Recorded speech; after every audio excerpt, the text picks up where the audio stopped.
side scan sonar is a system that uses sound instead of light. You know, if you shine a flashlight underwater, it's not going to go very far.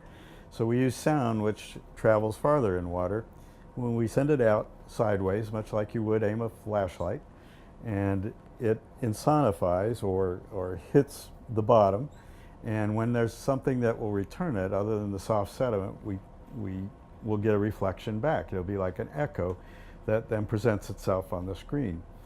And because of the fact that the sound wave goes out and spreads a little bit and then comes back and spreads a little bit more, it distorts the target a little bit, but an experienced operator can look at it and pretty much define where's the hard part of that target, what it might be.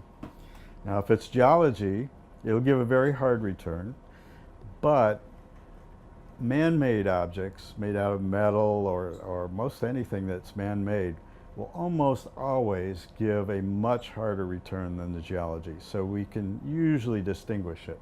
Also, geology tends to be of a large size. We look for trends, those sorts of things, which can help us distinguish it from what we're looking for.